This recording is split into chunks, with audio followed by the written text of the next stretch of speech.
Likod yung gate. Likod yung gate. Yung pagkabawat yan ka. Tapos doon ka rin na namin. Ay, magulat dito ka pala. Dito ka pala.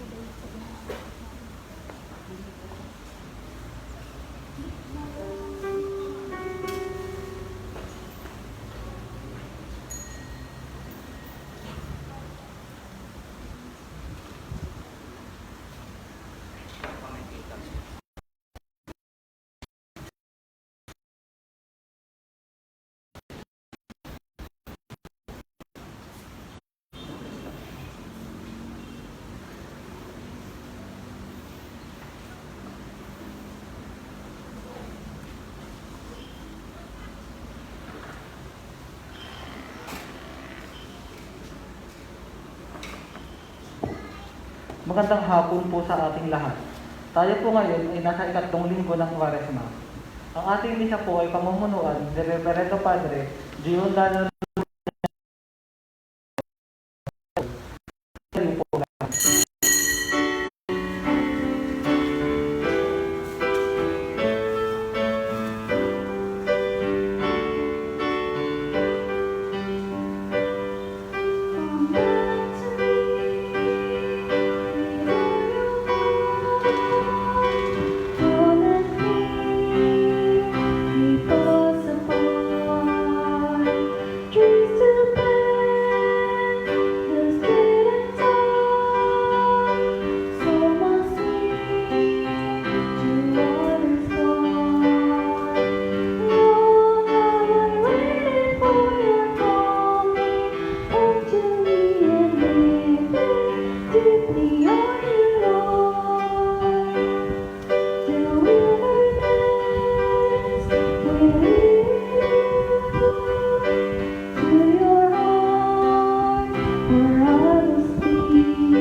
Tayo ay natitipon sa ngalan ng Ama at ng Anak at ng Espiritu Santo.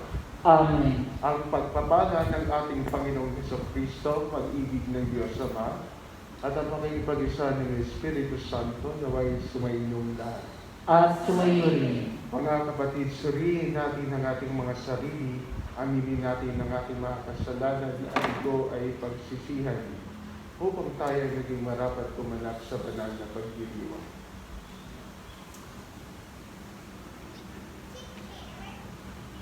Inaamin ko sa Makapangyarihang Diyos at sa inyong mga kapatid na lubha akong nagkasala sa isip, sa salita at sa gawa at sa aking pagkukulang. Kaya sinasama mo sa mahal na Birhen Maria, sa lahat ng mga anghel at mga banal, at sa inyong mga kapatid na ako ay panalangin sa Panginoong ating Diyos. Kawa tayo ng makapangyarihang Diyos, patawarin tayo sa ating mga kasalanan, at patubayan tayo sa buhay na walang hanggan. Amen. Panginoon, kaawaan mo kami. Panginoon, kaawaan mo kami. Kristo, kaawaan mo kami. Kristo, kaawaan mo kami. Panginoon, kaawaan mo kami. Panginoon, kaawaan mo kami. Manalangin tayo.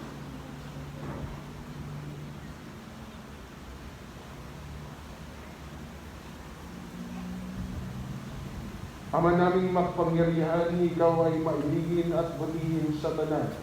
Itinuturo mo na ang lunas sa kasalanan ay nasa kusang pagpapakasakit, pagdalangin at pagmamalasakit. Tungayin mo ang aming pag-amin sa nagawang pagsuway upang sa pagtirapa ng aming mga buti sa iyong harap, kami ay lagi mong maibangon dahil sa iyong pag-ibig na tapat. sa pamamagitan ni Jesucristo kasama ng Espiritu Santo, magpasawalang hanggan. Amen. Magsiupo po ang lahat.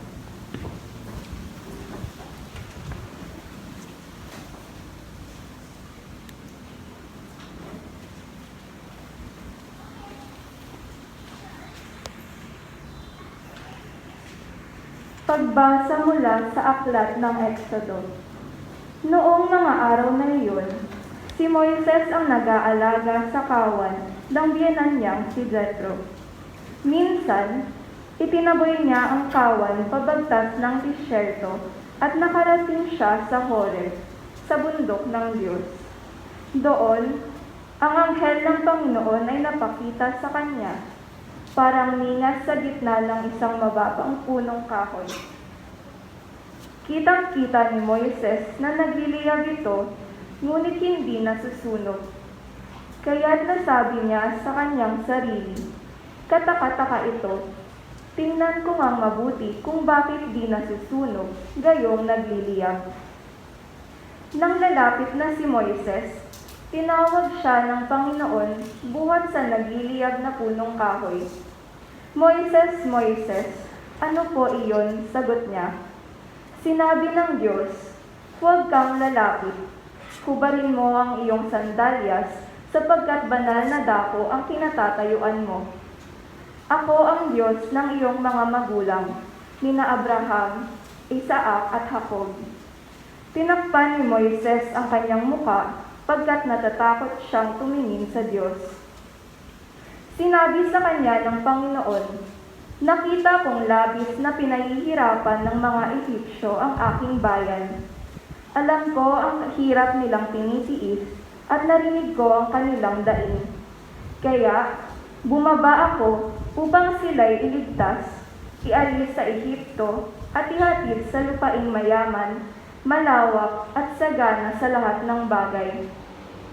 Sinabi ni Moises, "Pupunta ako sa mga Israelita at sasabihin sa kanilang, ako'y sinugo ng Diyos ng aming ninuno. Ngunit ano po ang sasabihin ko kung itanong nila kung sino ang nagsugo sa akin?" Sinabi ng Diyos, "Ako'y si ako nga. Sabihin mong sinugo ka ni ako nga ng Panginoon, ng Diyos ng inyong mga ninuno, ng Diyos ni na Abraham, Isaac at Jacob. At ito ang pangalang itatawag nila sa akin magpakailanman. Ito rin ang pag-alala sa akin ng lahat ng salin lahi." Ang salita ng Diyos. Salamat sa Diyos. Ang ating mahabaging Diyos ay nagmamagandang loob. Ang ating mahabaging Diyos ay nagmamagandang loob. Panginooy papurihan, purihin mo kaluluwa. Ang pangalan niyang banal, purihin mo sa tuwina. Ikaw, aking kaluluwa, ang Diyos ay papurihan, at huwag mong lilimutin yaong kanyang kabutihan. Ang ating mahabaging Diyos ay nagmamagandang loob. Ang lahat kong kasalanan ay siyang nagpapatawad, at anumang aking sakit, ginagamot niyang lahat.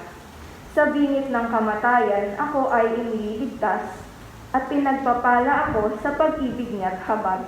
Ang ating mahabaging Diyos ay nagmamagandang loob.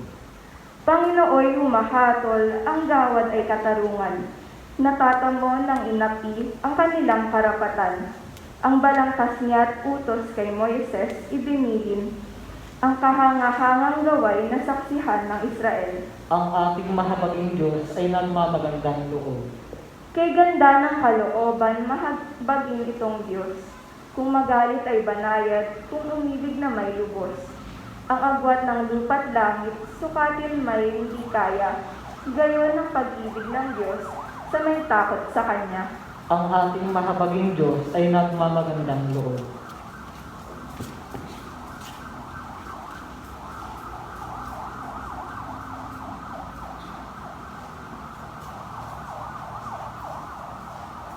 Pagbasa mula sa unang sulat ng Apostol San Pablo sa mga taga-Korinto. Mga kapatid, ibig kong malaman ninyo ang nangyari sa ating mga ninuno na sumunod kay Moises. Silang lahat ay nalaliman ng ulap sa kanilang paglalakbay at tumawid sa sa dagat ng Ulap. Sa gayon, nabinyagan silang lahat sa ulap at sa dagat bilang tagasunod ni Moises. Kumain silang lahat ng isang pagkain espiritual at uminom din ng isang inuming espiritual mula sa batong espiritual na sumubaybay sa kanila. At ang batong iyon na si Kristo. Gayunman, hindi kinalulugtan ng Diyos ang marami sa kanila, kaya't nagkalat sa ilang ang kanilang mga buto. Ang mga nangyaring ito ay babala sa atin upang huwag tayong magnasa ng mga sasamang bagay gaya ng ginawa nila. Huwag din tayong magreklamo tulad ng ilan sa kanila, kaya't nilibol sila ng anghel na namumukso. Nangyari ito sa kanila bilang babala sa iba at nasulat upang turuan tayo mga inabot ng huling panahon. Kaya nga, mag-ingat ang sino man nag-aakalang siya ay nakatayo. Baka siya mabuhay. Ang salita ng Diyos. Salamat sa Diyos. Magsitayo po ang lahat.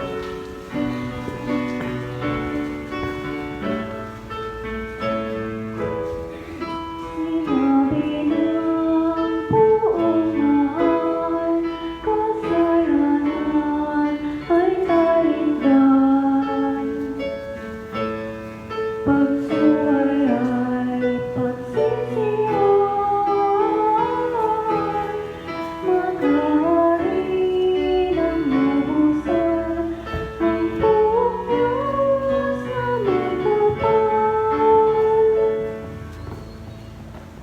Sumainyo ang Panginoon. At sumayoy. Ang mabuting balita ng Panginoon ayon kay San Lucas.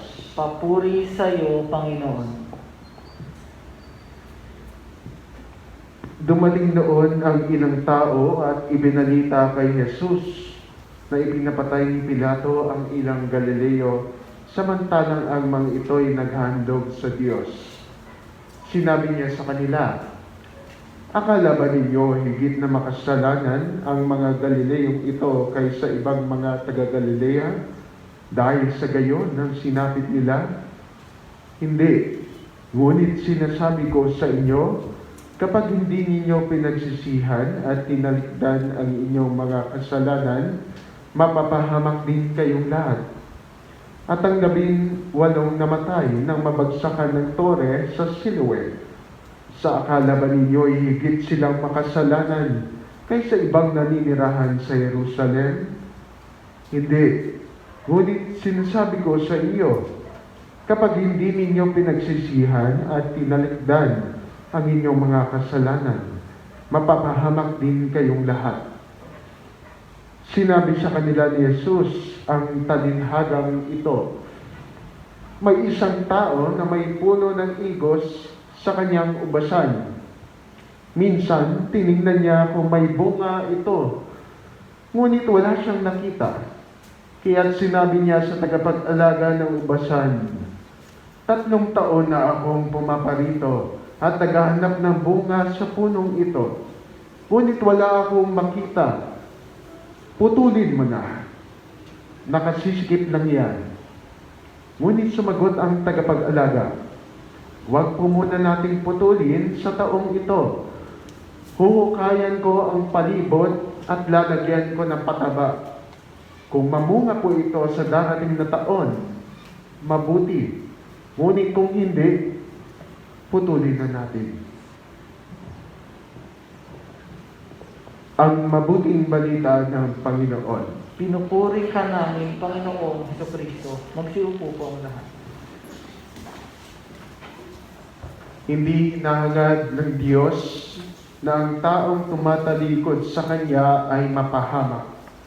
Ngunit parating gumagawa ng paraan ng Diyos upang ang makasalanan ay magbalik loob at magkaroon ng buhay. Hindi ninanais ang Diyos na ang lahat ng tumalikod sa Kanya ay mamatay, ngunit ang gusto ng Diyos ay magbalik loob sa Kanya at manatiling buhay. Mga kapatid, ang ating mga pagbasa ngayon ay nagpapaalala sa atin kung gaano kahaba ang pasensya ng ating Panginoon. kung gaano niya tayo binibigyan ng pagkakataon upang pag-isipan at pagnilayan ng ating mga buhay at manumbalik sa Kanya. Ang Diyos ay hindi naubusan ng awa. Ang Diyos ay hindi naubusan ng pag-ibig. Ang Diyos ay parating naghihintay sa pagkakataon na tayo ay babalik sa Kanyang pag-ibig. Kaya nga, kung ating makikita sa ating Ebanghelyo, kung ating alalahanin, narinig natin na meron sa isang ubasan, may tumubong isang puno ng igos.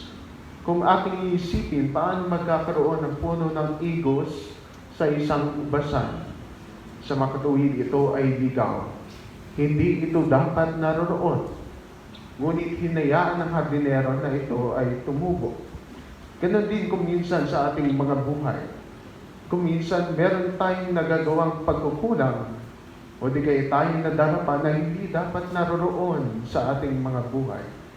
Ngunit ang Diyos, kahit nakikita ang ating kahinaan, kahit nakikita ang ating kakulangan, hindi tayo pinapaalis sa Kanyang hagdan.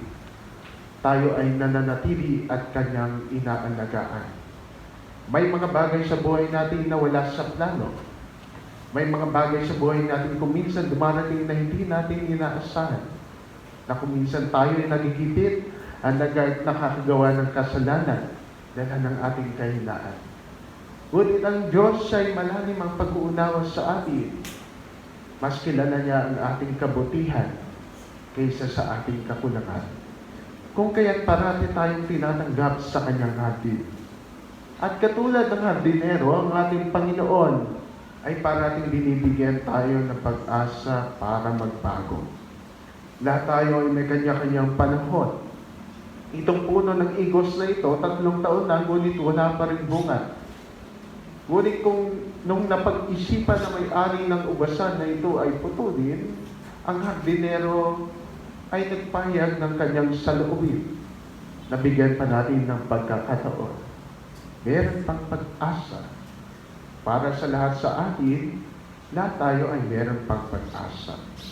Dahil sa ating Panginoon, pagpanatili tayong nakakapit sa Kanya, hindi tayo nawawalan ng pagkakataon at ng pag-asa para mas lumalim, para magbago, para mas maging mabuti. Mga kapatid, ang pagbabalik loob sa Diyos at pagsisisi kung minsan, ang ating naiisip lamang ng ating kahinaan, ang ating kakulangan, kung ano ang ating mga kasalanan na nagawa sa Panginoon. Ngunit ang pagsisisi at pagbalik loob sa Diyos, ang una na dapat nating tignan ay yung katapatan ng Diyos sa atin. Dahil ang pagsisisi at pagbabalik sa loob sa Diyos ay nangyayari dahil meron tayong ugnayan sa ating Panginoon. Katulad ng hardinero may ugnayan sa puno ng igos na hindi pa nagkakaroon ng bunga. Tayo ay nagbabalik loob. Tayo ay nagsisisi kasi lubos nating nakikita at nakikilala kung gaano kalalim ang pag-ibig at awa sa atin ng Panginoon. Kung ating iniisip na hindi tayo maaaring magkaroon ng ugnayan sa Diyos dahil sa tayo ay makasalanan, dahil tayo ay may mga kahinaan o di kaya meron tayong pinangahawakan ng mga bagay na hindi pa natin kayang iwanan, na alam natin nagkakaroon ng pagkakataon doon tayo nagkakasala, ang Diyos ay hindi yun yung tinitignan upang makipag-ugnayan sa atin. Dahil ang pagbabalik loob natin sa Diyos ay nangyayari lamang kasi ang Diyos nga mismo ang nangungusap sa atin. Ang Diyos ay nanatiling nakakapit sa atin. Kaya nga sa ating unang pagbasa, maririnig natin kung paano tinawag ng Diyos si Moises upang iligtas ang kanyang bayan mula sa pagkaalipin. Ang Diyos ang unang kumikilos sa ating pagbabago. Ang Diyos ang nag-uudyok sa atin para gumawa ng mabuti. Tayo ay nagkakaroon ng pag-asa, tayo ay lumalalim, dahil nananatiling nakakapit sa ating ang Panginoon. Na kahit na tayo ay bumitaw, ang Diyos ay parating mananatiling nakakapit sa atin. Kahit na hindi pa tayo tinutubuan ng ating mga dahon, ng mga bunga katulad ng puno ng igos, ang hardinero ay ang Diyos na patuloy na nagpapataba ng lupa sa paligid upang bigyan tayo ng pag-asa na mamunga at mabuhay ng mas malalim, mas tumubo ng malalim ang ating mga ugat at mas magbunga ang ating mga sanga. Kaya nga mga kapatid, ito ang ating alalahanin sa panahon ng Kwaresma. Ang pagbabalik loob natin sa Diyos ay ang pagbabalik din natin sa ating sariling kalooban na kung saan nakikita natin at naunawaan ang ating tunay na pagkakakilanlan. Ang pagbabalik loob sa Diyos ay pagbabalik sa ating tunay na sarili.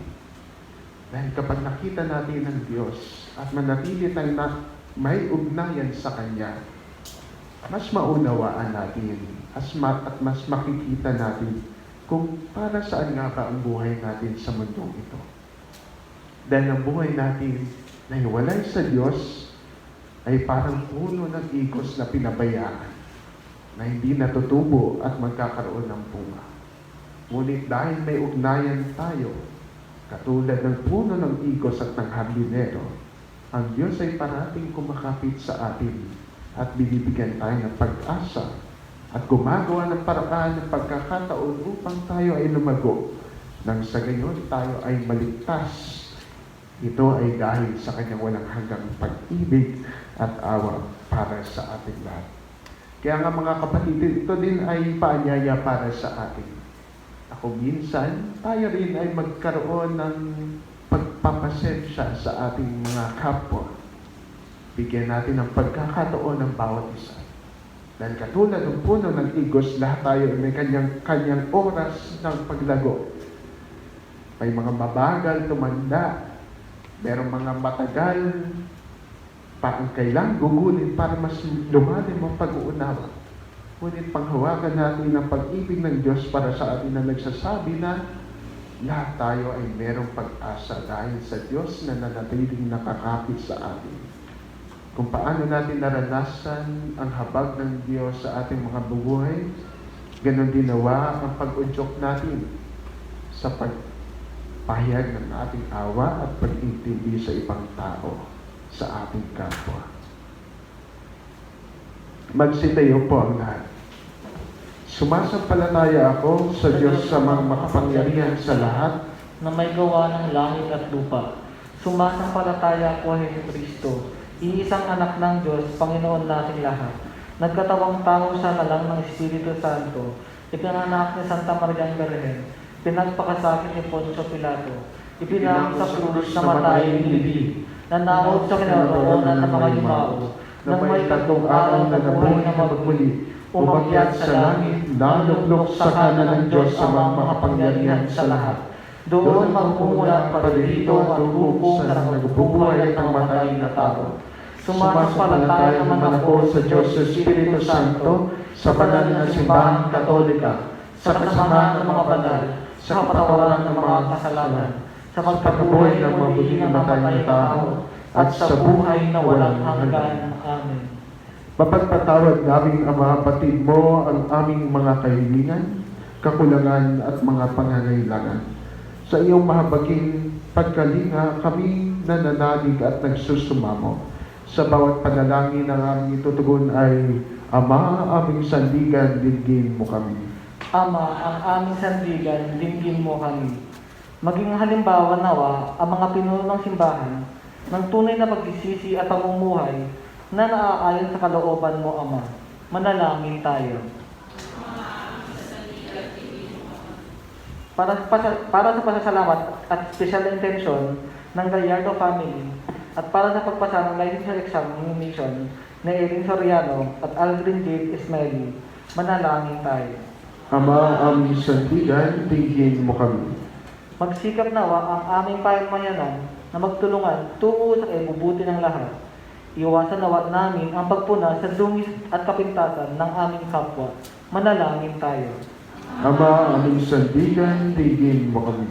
Magbunga nawa ang mga kaloob ng Espiritu Santo pagsisisi, katarungan, at pag-ibig sa lahat ng tanggap ng sakramento ng binyag.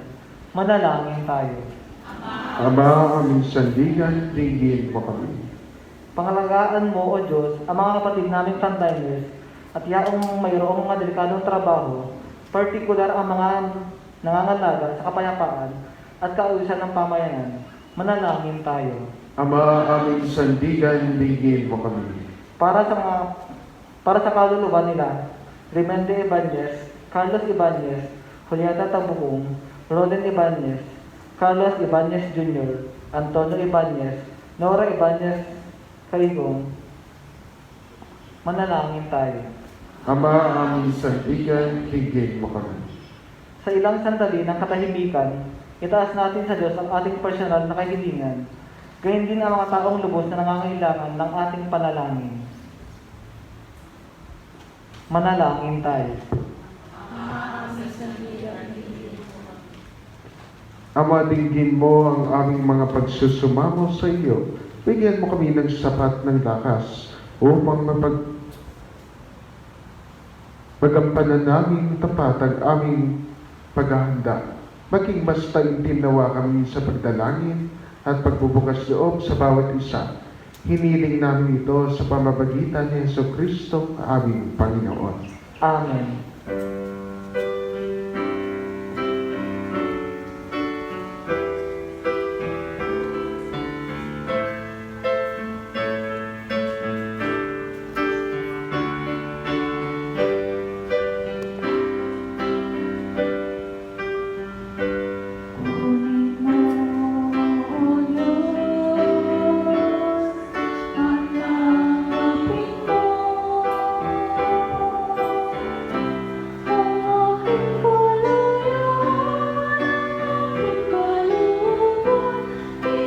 Maaari ako umupo.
Manalangin kayong mga kapatid upang paghain natin ay kalugdan ng Diyos sa mga makapangyarihan. Tanggapin nawa ng Panginoon itong paghahain sa iyong mga kamay, sa kapurihan niya at karangalan sa ating kapakinabangan at sa buong sambayanan niyang banal.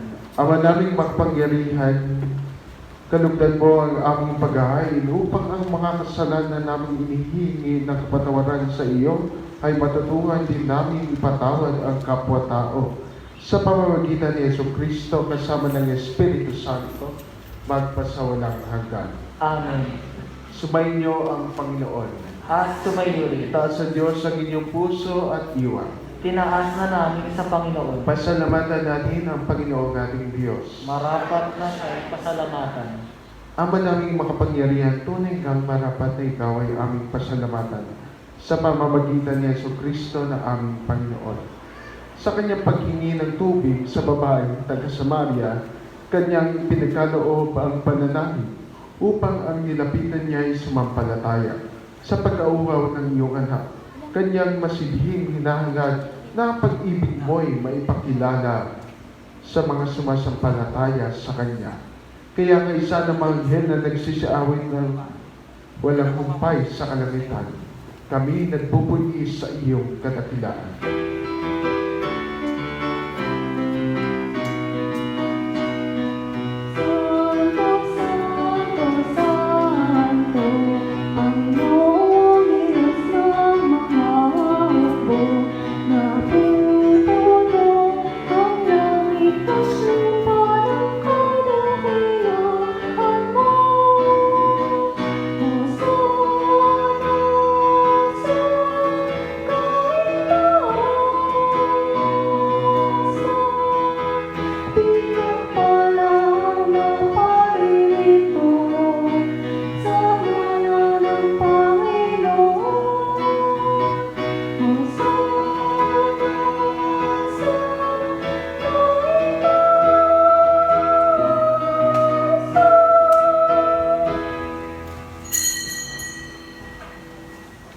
Ama naming banal, dapat kang purihin ng tanang kinapal sapagkat sa pamamagitan ng iyong anak na aming Panginoong Jesucristo at sa kapangyarihan na banal na Espiritu, ang lahat ng binigay mo ng buhay at kabanalan. Walang sawa mong tinitipon ng iyong sambayanan upang mula sa pagsikat hanggang sa paglubog ng araw, may handog ang malinis na alay para sambahin ang iyong ngalan. Ama, sinasama namin pakabanalin mo sa kapangyarihan ng banal na Espiritu ang mga kaloob na ito na aming nilaan para sa iyo. Ito nawa ay maging katawan at dugo ng iyong anak at aming Panginoong Jesucristo na nag-utos si pagdiwang ang misteryong ito. Doong gabi ipagkanulo siya, hinawakan niya ang tinapay, pinasalamatan kanya, pinaghati-hati niya iyon, iniabot sa kanyang mga alagad at sinabi, tanggapin ninyong lahat ito at kanin. Ito ang aking katawan na ihandog para sa inyo.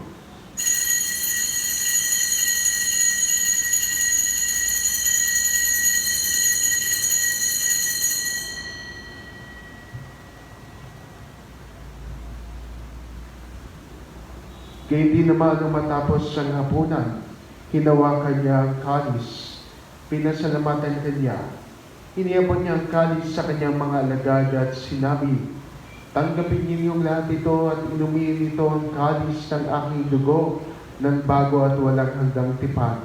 Ang aking dugo na ibubuhos para sa inyo at para sa lahat sa inyong pagpapatawad ng mga kasalanan. Gawin ninyo ito sa pag-alala sa akin.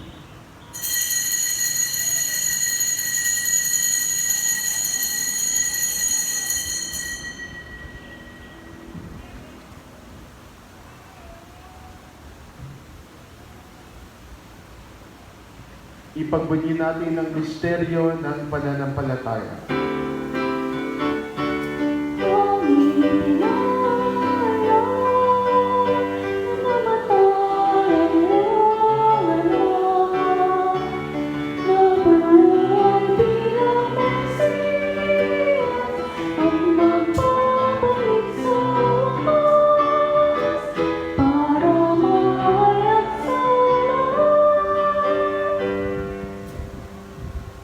Ama, ginugunitan namin ang pagkamatay ng iyong anak na sa amin nagligtas gayon din ang kanyang muling pagkabuhay at pag-akyat sa kalangitan.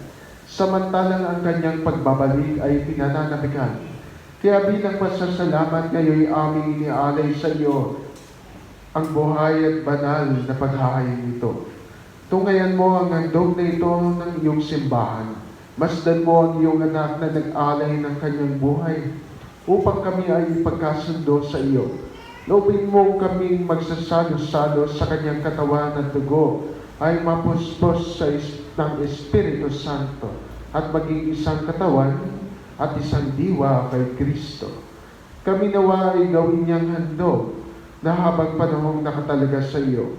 Tulungan nawa niya kami magkamit ng iyong pamana kaysa ng Ina ng Diyos sa Mahal na Birhen Maria, kaysa ni San Jose ang kanyang kalinis-linisang esposo, kaysa ng mga apostol, mga martir, at kaysa ng lahat ng banal na aming inaasahan laging nakikiusap para sa aming kapakanan. Ama, ang handog na ito ang aming pakipagkasundo sa iyo ay magbunga nawa ng kapayapaan at kaligtasan para sa buong daigdig. Patatagin mo sa pananampalataya at pag-ibig ang iyong simbahang naglalakbay sa lupa, kasama ng iyong lingkod na si Papa Francisco, ang aming Obispo Bartolome, ang tanang mga obispo at buong kaparian at ng iyong piniling sambayanan. Digin mo ang mga kahilingan ng iyong angka, na ngayon itinipon mo sa iyong harapan, amang mawain, kupkupin mo at pag-isahin ang lahat ng iyong mga anak sa bawat panig at sulok ng daigdig. Kawaan mo at patuloyin sa iyong kaharian ang mga kapatid naming yumao at ang lahat ng lumisan na sa mundong ito na nagtataglay ng pag-ibig sa iyo. Kami ay umaasang makararating sa iyong pilit at sama-sama magtatamasa ng iyong kalilingang walang malo, sapagkat aming masislayan ang iyong kagandahan sa pamamagitan ng aming Panginoong Jesucristo na siyang pinagdaraanan ng bawat kaloob mo sa aming kabutihan. Sa pamamagitan ni Kristo, kasama niya at sa Kanya, ang lahat ng parangal at papuri sa iyo, Diyos amang makapangyarihan kasama ng Espiritu Santo, magpasawalang hanggan.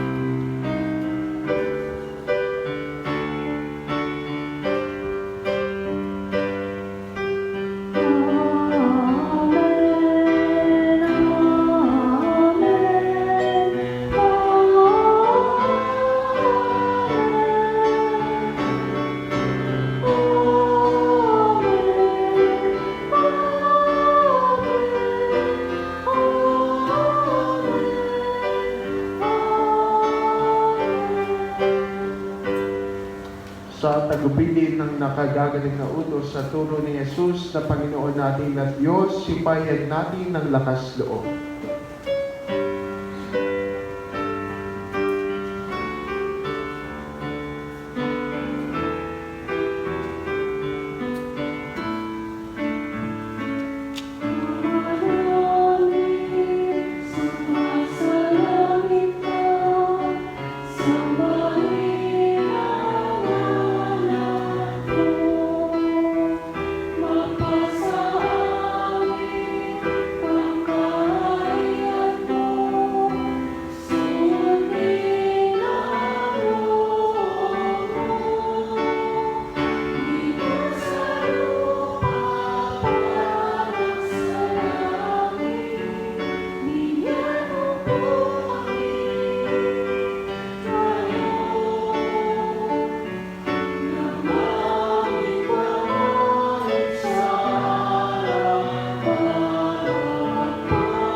Hiniling namin kami adya sa lahat ng masama, pagkalooban ng kapayapaan na araw-araw, iligtas sa kasalanan at ilayo sa lahat ng kapabangan, samantalang aming pinalalabigan ng dakilang araw ng pagpapahayag ng tagapagligtas namin si Jesucristo. Sapagkat iyo ang kaharian at ang kapangyarihan at ang kapurihan magpakailanman. Amen. Panginoong Jesucristo, sinabi mo sa iyong mga apostol, kapayapaan ang iniiwan ko sa inyo, ang aking kapayapaan ang binibigay ko sa inyo. Tungayan mo ang aming pananampalataya at huwag ang aming pagkakasala. Pagkalooban mo kami ng kapayapaan at pagkakaisa ayon sa iyong kalooban, kasama ng Espiritu Santo magpasawalang hanggan. Amen. Ang kapayapaan ng Panginoon ay lagi nawang sumainyo. At sumayo'y Magbigayan kayo ng kapayapaan sa isa't isa. peace.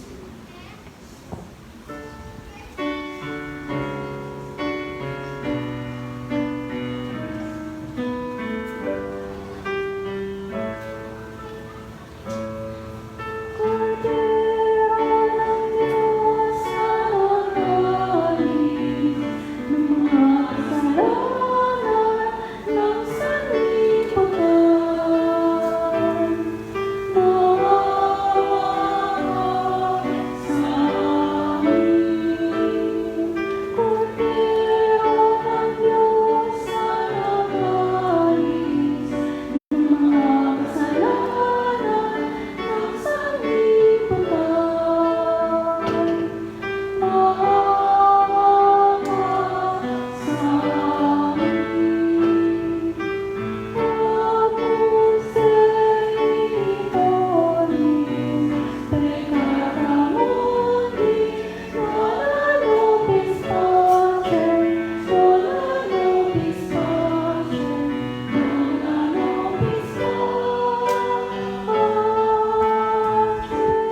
Kordero ng Diyos, ito ang siyang nag-aalis ng kasalanan ng sanlibutan.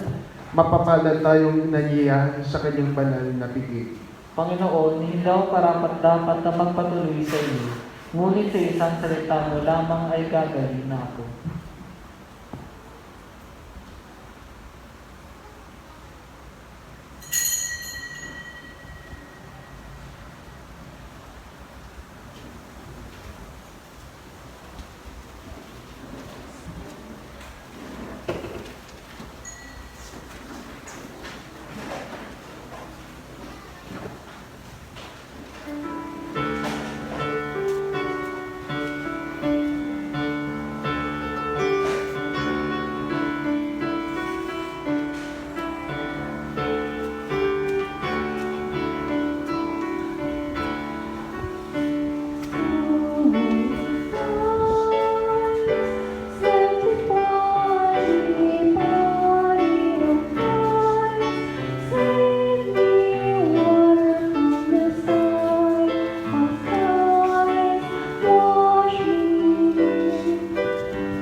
Magsitayo po ang lahat. Manalangin tayo.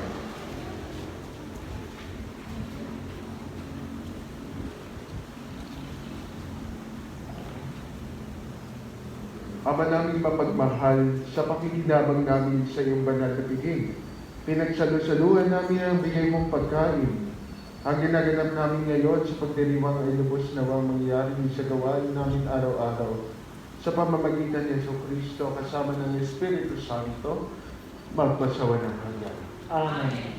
Sumainyo ang Panginoon. At sumayo rin. At pagpalain kayo ng makapangyarihan Diyos Ama at Anak at Espiritu Santo. Amen. Tapos na ang ating pagdiriwang, humayo kayong taglay ang pag-ibig ni Kristo. Salamat sa Diyos.